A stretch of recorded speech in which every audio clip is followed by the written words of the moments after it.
Hi everybody and welcome to another presentation from Wealth Psychology. Now we all know that much of the world celebrates February as Black History Month. But the history behind Black History Month is that it dates from as early as 1926 when a gentleman in the United States by the name of Carter G. Woodson, he chose the second week of February, and at that time it was known as Negro History Week in Washington, D.C. Now he chose the second week of February as it would mark the birthdays of Abraham Lincoln and Frederick Douglass. And he did it really because he believed that the role of Black history and culture can be a weapon in the struggle for racial upliftment.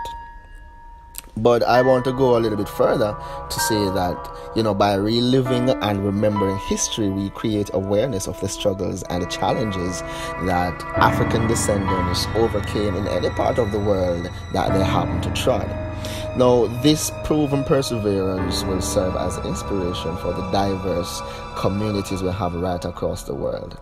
And this time has become designated for reflection, open dialogue, interdisciplinary education, and shared advocacy initiatives. And I want many young people who may not be aware of the sacrifices and the struggles that those before them would have made to be where we are today. We can't take this accomplishment as an end point, however. We should use this opportunity to reach even greater heights, because it is easy for us to take the rights we have now for granted if we don't remember the determination that earlier generations showed. And I put this forward because there are many persons who have always been attributing Black History Month with just slavery. Black history is much more than slavery, and these productions will just go to prove that we have much depth to celebrate as Black people worldwide, and this starts right now. So I thank you for being here and staying on this channel. Now, as the world continues to diversify with groups of many different origins, cultures, and creeds, it is as important as ever to celebrate the histories that make up the collective account of all nations. It is important that we reflect and celebrate the monumental contributions and use them as a platform for future growth. You see, every race is connected to the rich history that Black people would have brought forward, and thus by celebrating Black History Month, everyone, and I mean everyone, can be included in a tradition of acknowledgement, inclusion, and community engagement. Black History Month is an integral part of our nation's tradition, in which we continue to promote positive examples of poignant historical events, exemplary leaders, and steps toward societal change. This remembrance is not only deeply meaningful for Jamaicans and African Americans, but imperative for the greater understanding of national and world history.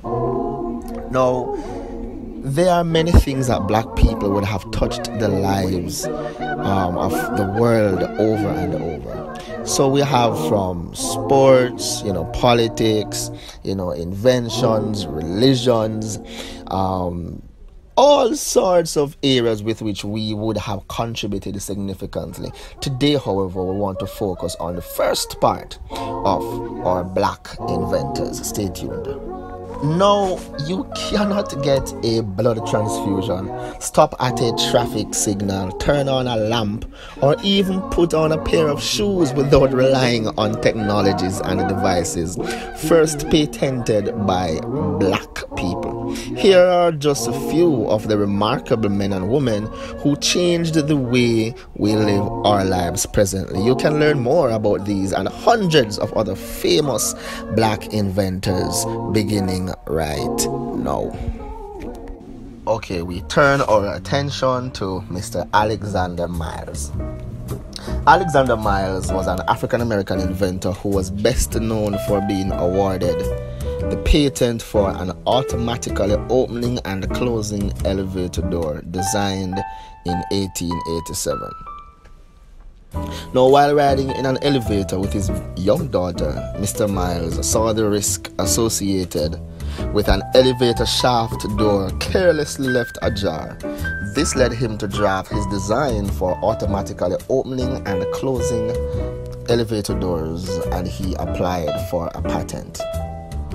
When the elevator door would arrive or depart from a given floor, the doors would move automatically. Previously, the opening and closing was left to be completed manually by either the elevator operator or by passengers. He saw that this has a lot of hazards to it, and he has improved on much of our lives. Richard Spikes is better known for having received a patent pertaining to the automobile directional signals, which he installed on a Pierce Arrow car in 1913. Also, he received a patent for a writing aid for blind people, which is a paper holder. He also continued working, and in 1932, Spikes received a patent for an automatic gear shift device based on automatic transmission for automobiles. Joseph Gamble invented the supercharged system for internal combustion engines, while Garrett A. Morgan blazed the trail for African inventors with his patents, including those for hair straightening products. He also had patents for a breathing device, a revamped sewing machine, and an improved traffic signal. This gentleman was born in Kentucky, but in his mid-teens he moved to Cincinnati, Ohio to look for work, and found it as a handyman to a wealthy landowner. Jobs at several sewing factories proved to be good for him, and he captured his imagination, and he used that to determine his future. Learning the inner workings of the machines and how to fix them, he improved on what we have today as sewing machines. First black man owning a motor car in Cleveland, he improved the three-way traffic signals, which leads us right to the electric railway trolley. And in 1983, I think it's much earlier than that, but in 1883 we had a black man by the name of Mr. Albert R. Robinson receiving a patent, I think it was 1893, yes, for improving the electric railway trolley. Now, there are many different aspects of the rail services that were invented by different individuals, but for persons who travel by train, it is a breath of fresh air that we have a black man having such an important patent in the world. We now turn our attention to a brother by the name of Mr. Charles Brooks. Now, Charles was born in Virginia. He is an inventor who was credited for inventing the street sweeper. Now, the street sweeper is a truck which had revolving brushes attached to the front fenders that, as you know, cleaned the streets of all debris, especially paper and other trash. There are other persons who are credited with different parts of this machine, but he has overall credit. He is also credited for inventing the very first paper or ticket punch. So when a punch holes in a ticket or a paper, this, brethren, is credited with the very first one. John Lee Love. John Lee Love is patented for creating the portable pencil sharpener. So it was affectionately called the Love Sharpener in those times, and he did it. He has other patents because he's also credited for inventing, a Hawk's plaster, because it was used by plasterers in those times. Now we turn our attention to Mr. William Purvis. Now, William Purvis is credited for patenting or making the fountain pen. He did this because he didn't like the fact that, to fill out a contract, it was very, very cumbersome to carry around bottles of ink. In addition to that, Mr. Purvis has been credited for patenting a number of other inventions, including bag machine, a bag fastener, a hand stamp, an electric railway device, an electric railway switch, and a magnetic car balancing device. Well done. It is also widely believed, though he's not patented for it, that he created a device such as the edge cutter found on an aluminum foil, cling wrap, and other wax paper devices. Then we have Mr. Lee Barrage or Lee Burridge, depending on where you are. He's credited for being the best known inventor of the typewriter, as well as the fact that he has created mechanical walking men and crawling dolls. And this is one of the reasons why I believe that we have much to celebrate as black people, because we have William Barry. He invented postmarking and also the cancelling machine. Not only that, but we have William Purvis, as I said before, he invented the hand stamp. And then we have this brother, Mr. Philip Downing, who is credited for at least 5 patents. Among them, he patented the letter drop, same thing we call the letter box. So back in the day, persons would have had to, the ubiquitous, a tall metal box with a secure hinged door to drop letters, because until that point, persons who really wished to mail their individuals or whoever they wanted to send a mail to had to travel to the post office. So he invented that system. As a people, we have much to celebrate. Alright, my attention is now turned to Mr. Joseph Smith, and Joseph Smith is well known for inventing the lawn sprinkler. Now, it's springtime now, and it's that season when the flowers bloom, the grass is refreshed, and the gardens grow. What would life be?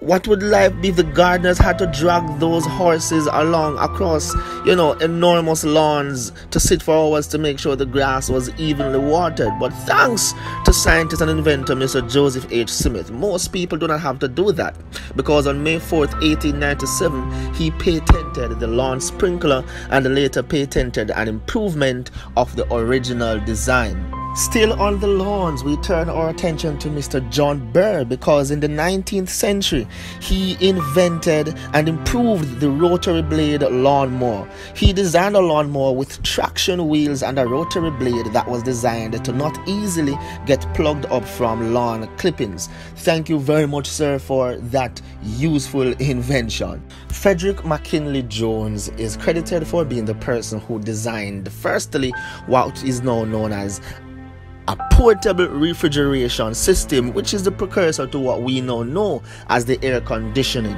Now, he did it because back then when trucks were bringing perishable food, these food items would easily become despoiled. So what he did was that he created, a cooling system, which then became the first design for the air conditioning units. Not only that, he's credited for at least 61 patents, of which 40 were for air conditioning.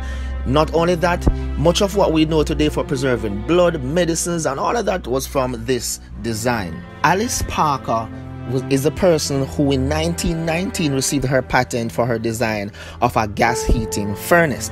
It was not the first furnace of its kind, but it was a uniquely substantial improvement over the original designs. Lewis Howard Latimer joined Thomas A. Edison as well as Alexander Graham Bell. He was a draftsman who drafted what we know as the very first telephone. He's also credited for inventing the electric lamp. Not only that, he has 7 patents under his belt.